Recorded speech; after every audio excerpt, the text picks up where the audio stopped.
오늘은 누가복음 9장 18절부터 37절을 바탕으로 예수의 증인 엘리야와 라는 설교를 함께 이해해 보고자 합니다.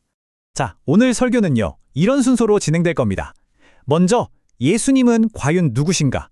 이 아주 근본적인 질문에서 출발을 해서요, 구약의 위대한 선지자죠, 엘리야의 이야기로 넘어갈 거예요. 그리고 마지막으로 이 모든 이야기들이 바로 오늘 우리에게 어떤 의미와 약속으로 다가오는지 함께 깊이 파고들어 보겠습니다. 자, 그럼 첫 번째 주제입니다. 예수는 누구인가? 바로 이 질문을 예수님이 제자들에게 직접 던지셨어요. 아주 중요한 두 가지 질문이었죠. 첫 번째 질문은 이거였어요. 사람들이 나를 누구라고 하더냐? 그러니까 세상 사람들이 보는 나는 어떤 모습이냐는 거죠. 제자들이 들어보니까 세례 요한이 다시 살아났다, 아니면 엘리야다, 옛날 선지자 중 한 명이다, 이런 대답들이 나왔죠.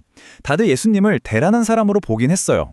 근데요, 예수님은 그 대답에 만족하지 않으셨습니다. 그게 핵심이 아니었거든요. 그리고 바로 이어서 진짜 중요한 두 번째 질문을 던지십니다. 그러면 너희는 나를 누구라고 생각하느냐? 바로 이때 베드로가 나서서 그 유명한 고백을 하죠. 주는 살아계신 하나님의 아들이시요 그리스도이십니다. 바로 이 믿음의 고백, 이 반석 위에 당신의 교회를 세우시겠다고 약속하신 겁니다. 정말 엄청난 순간이죠. 자, 이 놀라운 고백이 있고 나서 한 8회쯤 지났을 때였어요.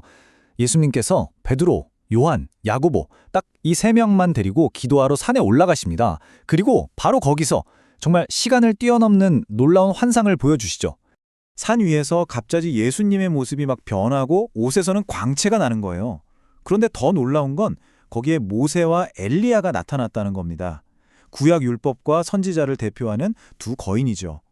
그리고 그들이 무슨 얘기를 나눴냐면 바로 예수님께서 예루살렘에서 이루실 별세, 그러니까 십자가의 죽음과 부활에 대해 이야기하고 있었던 겁니다. 그리고 이 환상의 클라이맥스는 바로 이겁니다. 모세와 엘리야가 사라지고 오직 예수님만 딱 남았을 때 구름 속에서 소리가 들려요.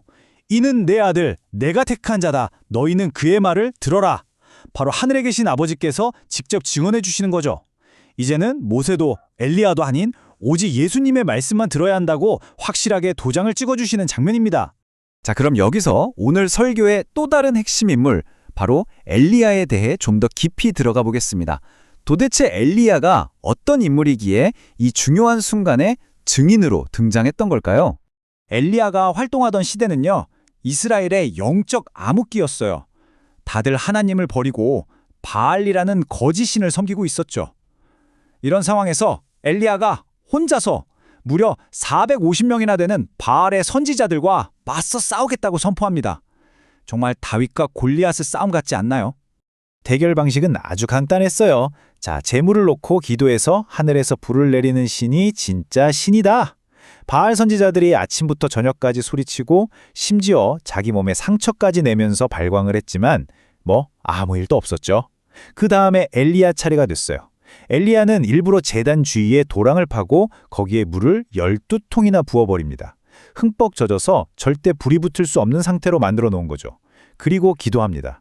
그러자 하늘에서 주님의 불이 떨어져서 재물, 나무, 돌, 흙, 심지어 도랑에 있던 물까지 전부 다 핥아버렸습니다. 완전히 태워버린 거죠. 자, 여러분, 갈멜산에 내렸던 이 불, 이건 그냥 와, 대단한 기적이다 하고 끝날 일이 아닙니다. 오늘 설교에서는요, 바로 이 불이 신약시대에 예수님께서 가져오실 불 세례의 그림자, 일종의 예고편이었다고 말하고 있습니다. 한번 비교해 볼까요? 엘리야의 불은 재물이나 돌, 흙 같은 눈에 보이는 것들을 태웠잖아요. 그런데 예수님의 불은 차원이 다릅니다. 이 불은 우리의 옛세상, 우리의 모든 죄, 죽음의 권세, 그리고 저주를 완전히 태워버리는 불입니다. 어떻게 그게 가능하냐고요? 바로 예수님께서 십자가 위에서 자기 자신을 제물로 바치셨기 때문입니다. 그분의 희생이 이 모든 것을 태워버리는 강력한 불이 된 거죠. 그래서 성경은 말합니다. 누구든지 그리스도 안에 있으면 새로운 피조물이라고요. 이게 무슨 뜻이냐면 이전 것은 다 지나갔다는 거예요. 완전히 불타서 없어졌다는 겁니다. 예수님의 십자가로 나의 옛 모습은 완전히 끝났기 때문에 하나님 편에서는 모든 걸 새롭게 시작하실 수 있게 된 거죠. 이건 그냥 그래, 내가 너의 죄를 용서해 줄게 정도가 아니에요.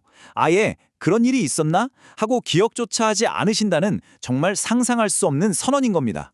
자, 그럼 이 엄청난 약속, 모든 것이 새로워졌다는 이 말씀이 오늘을 살아가는 저와 여러분에게는 구체적으로 어떤 의미가 있을까요? 성경의 맨 마지막 책 요한계시록을 보면 하나님께서 이렇게 약속하세요. 보라, 내가 만물을 새롭게 하노라.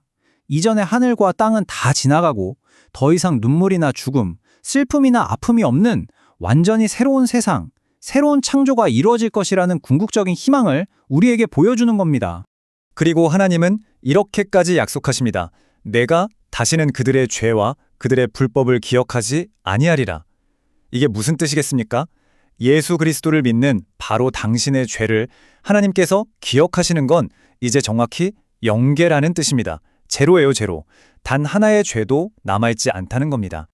그러니까 설교자는 오늘 우리에게 이렇게 강력하게 말하고 있는 겁니다. 제발 여러분 자신의 과거를 붙들고 있지 말라고, 실패에 얽매여 살지 말라고 말입니다. 생각해보세요. 예수님한테 사탄아, 내 뒤로 물러가라 이런 엄청난 꾸지람을 들었던 베드로도 용서받고 위대한 사도가 되었잖아요. 우리도 마찬가지입니다. 우리는 과거로부터 완전히 자유로워졌습니다. 오늘 설교는 우리 각자에게 이 질문을 던지고 끝을 맺습니다. 당신은 당신의 과거를 어떻게 하시겠습니까? 그리스도 안에서 이미 모든 것이 불타 없어지고 새로워졌는데 여전히 그 죄를 움켜쥐고 사실 건가요? 아니면 이제 그 모든 것을 십자가 앞에 내려놓고 하나님께서 주시는 새로운 피조물로서의 자유로운 삶을 향해 한 걸음 내디디시겠습니까?